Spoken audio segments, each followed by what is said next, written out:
ሁለተኛው ቤተሰባችን የጂም ቤተሰብ እንለዋለን። ከኔ ጋር ናችሁ እየተከታተላችሁ ነው ኢንሻአላህ።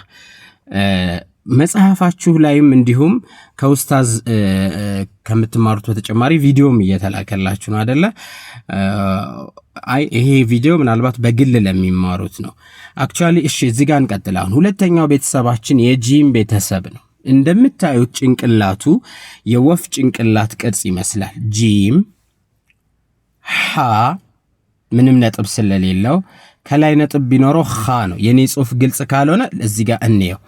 ሶስቱ ፊደላቶች ጂም ሐ ኻ አንድ አይነት ናቸው። በምንድነው አንድ አይነት የሆኑት? ቅርጻቸው አንድ አይነት ቤተሰብ ናቸው። የሚለያዩት የነጥብ አቀማመጣቸው ብቻ ነው። እዚህ ጋር ማስተዋወስ አለባችሁ። ብዙዎቻችሁ ቁርአን የሚከብደን ፊደልን ስናይ ሙሉ ቅርጹን ነው የምናየው። አይደለም። አንድ የአረብኛ ፊደል የሚታየው ጭንቅላቱ ብቻ ነው። እግሩማ ከሌላ ፊደል ጋር ለመያያዝ ሲል እግሩን ያዞራል። ስለዚህ ማየት ያለባችሁ የሁሉንም ፊደል ጭንቅላቱ ነው። አንዱ ቤተሰብ አሁን የባ ቤተሰብን አይተናል። የጂም ቤተሰብ በቃ እንደዚህ አሁን ለምሳሌ የወፍ አይነት ማንቁርት አይነት ነገር ቅርጽ ያላቸው ይመስላሉ የጂም ቤተሰቦች። ለእናንተም የሆነ ነገር ሊመስላችሁ ይችላል። ስለዚህ ለምሳሌ አሁን ጂም እግሩን ከሌላ ፊደል ጋር ማያያዝ ይፈልግ።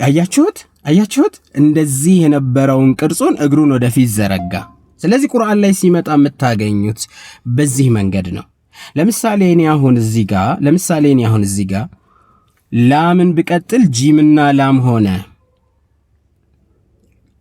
ነገር ግን ይኸውላችሁ ይሄ ከስር ነጥብ ስላለው ነው ጂም ያልነው። ኦፍ ኮርስ ከላይ ቢሆን ነጥቡ ኻ እንለው ነበር። ምንም ነጥብ ባይኖረው ሐ እንለው ነው። ግን ይሄን ቅርጽ ይዩት። ከሙሉ ቁርአን ውስጥ እንዲህ አይነት ቅርጽ ይዞ ሊመጣ የሚችለው 3 ፊደል ነው። ወይ ጂም ነው፣ ወይ ኻ ነው፣ ወይ ሐ ነው። ሌላ በዚህ አይነት ቅርጽ ሌላ ፊደል በፍጹም አታገኙም ነው። መሃል ላይም ሲመጣ በሁለቱም በኩል ይቀጥላል። እንዴት ነው በሁለቱም በኩል? በዚህም በኩል ይቀጥላል፣ በዚህም በኩል ይቀጥላል። ስለዚህ መሃል ላይ ያለው ማን ነው? ጂም ነው። መሃል ላይ ያለው ጂም ነው። አዎ ይኸውላችሁ ይሄ 3 ወር ፕሮግራማችሁ ላይ የመጀመሪያና ወሳኙ በመጀመሪያ ሳምንት የምትማሩትን እንዴት ነው የአረብኛ ፊደል የምንለየው እርስ በርሱ የሚለውን ነው። ስለዚህ ሙሉ ቁርአን ላይ እንደዚህ ነው። መጨረሻ ላይ ሲመጣ አብሽሩ ሁሉም የአረብኛ ፊደል መጨረሻ ሲመጣ ወደ ነበረበት ይመለሳል። አሁን ግን መጀመሪያ ላይ ያለውን ተመልከቱት፣ መሃል ላይ ያለውን ተመልከቱ። ስለዚህ ቁርአን ላይ እነዚህን ፊደላቶች ስናስማል። ስለዚህ ጂም ሐ ኻ ማለት ነው። ለምሳሌ ተመልከቱ። ይሄው ለምሳሌ እዚህ ጋር እዩ።